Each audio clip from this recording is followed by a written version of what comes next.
5 minutes. Thank you, Mr. Chairman.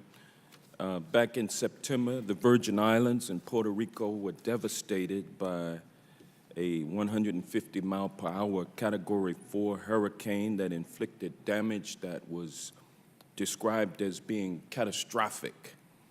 A humanitarian disaster was unfolding with food and water being unavailable and communications being cut off. And there was a sense of desperation among the people of the Virgin Islands and Puerto Rico.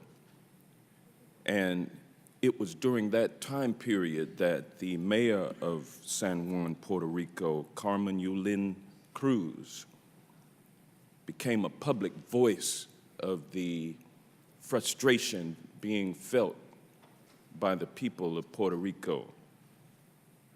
And Administrator Long, on or about October the 8th, you are reported to have stated, quote, "We filtered out the mayor a long time ago. We don't have time for political noise," end quote. Is that your statement? Poor choice of words under a lot of stress. Yes, sir. What did you mean when you said you had filtered out the mayor? As I said, it was a poor choice of words. The bottom line is that we were under tremendous stress at the time. I understand and that. rapid-fire questions in the media and everything I else. appreciate that Right. stress that you all were working under, and I appreciate your efforts. Right. But what did you mean when you said you had filtered her out? Bottom line is that anytime that we're going through, unity of effort is what's required. What And did- at the time, the mayor refused to be a part of the Joint Field Office organization that we had to ensure a unified effort. There are over 78 mayors in Puerto Rico that, do you mind if I answer the question? Well, I do, but I have limited time, and that's why I'm interrupting you. Did you freeze the mayor out of those discussions with the other mayors? No, Congressman, we did not.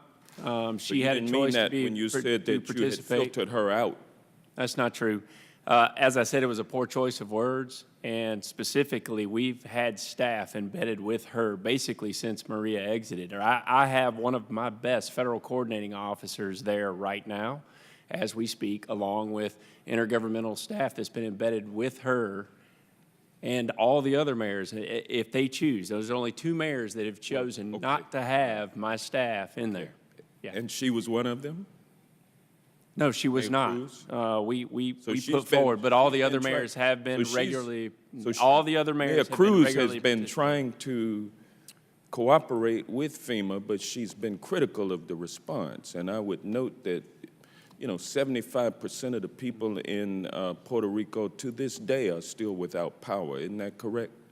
Yes, sir. And what about in the Virgin Islands? Same situation exists. There are many without power in the Virgin Islands as Yeah. well. Yes, sir. And so when people complain about it, is it the Trump administration's muscular approach now to critics that you can vocalize your frustration?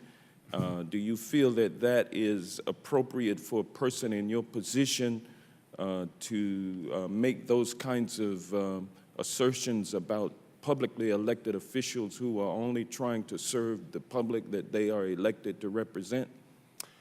At the end of the day, I believe the mayor of San Juan and I share the same goal, and that is to help people. I didn't take this job to step on people by any means. I've spent 2 decades as an emergency manager, dedicating know, my and career to taking care of you a lot have of people. You have a and doing long what we history as a professional in emergency management, and I deeply respect it. Thank you. Let me ask this question. In restoring the electrical grid, I know that some of my colleagues have asked a question about the suitability of going underground with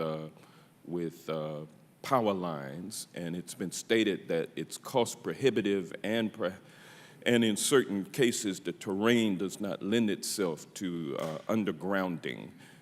What I want to know is, are there any cost estimates that back up that assertion that it's cost prohibitive with respect to laying in underground utilities in Puerto Rico? No, that's a great question. My authorities are limited in what we can do by the Stafford Act when it comes to making improvements, particularly when there are deferred maintenance issues on the power grid. It's a very antiquated system that was not working before the storm that we are having to fix underneath my emergency authorities. But when it comes to the permanent work of repairing that power facility, it's going to take an act from Congress that's far greater than my authority to be able to rebuild in a more resilient fashion so that we do not go through this collectively as a nation ever again. Gentleman's time. Thank you. Now you're back. Thank the gentleman. Mr. Davis recognized.